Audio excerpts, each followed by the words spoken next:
The Shiva Yogi, on passing through the spiritualizing ordeal of the Viraktashram with a conspicuous success, felt impatient for the bliss of his guru's feet and hastened homeward to Athani, only to learn that his guru had left the finite body and had sought oneness with the infinite self.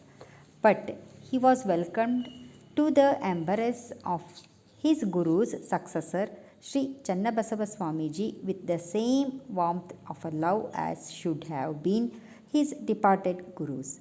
In dutiful submission to what should have been his predecessor's wish, the Swamiji proposed succession to him in favor of the Shiva Yogi, who, loving to assume greater and more unrestricted responsibilities, begged leave to refuse the proposed offer in favor of Sri Siddhalinga Swamiji, another disciple in the mud. But he was, however, prevailed upon to remain in the mud. Sri Siddhalinga Swamiji was not undeserving of the Shiva Yogi's graceful gesture.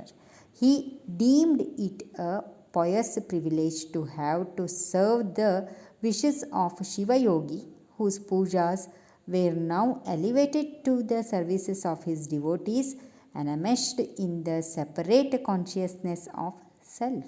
Sri Siddhalinga Swamiji merged his will in the will of the Shiva Yogi. He lost his identity in him to find it later in his doings designed and directed for the spiritual enlightenment of his devotees. He discarded all his consciousness of a separatedness from the being of the Shiva Yogi. There was nothing he was asked to do, but he could not. The more he was asked to serve, the more he found himself helped to serve. The server was served. When the Shiva Yogi willed to have a thing, he always had it. But he chose a medium in Sri Siddhalinga Swamiji through which to have it.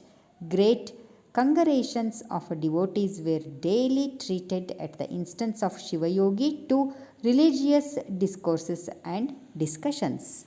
Let us look into the dynamics of the Shiva Yogi's religious practices. Religion is love, love screen, love absolute, and love undivided.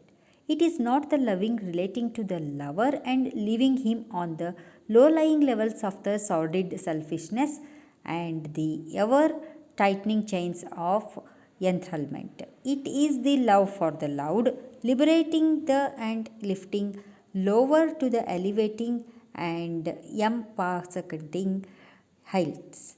It is the love for God, this love for the loud, the manifested forms of a supreme being. It is the love that touches and by touching transmutes the baser elements of the man into their due sublimation for spiritual enlightenment. It is the love that cleanses its recipient free of degrading dross through a process of refinement as in a refinery. It is this love that is religion and that alone is religion. Which is this love? Religion ceases to be religion with its ceasing to be this love. Religion is love, love is religion. They are not two separate and distinguishable entities, for they are but two names for the proved process of man becoming God.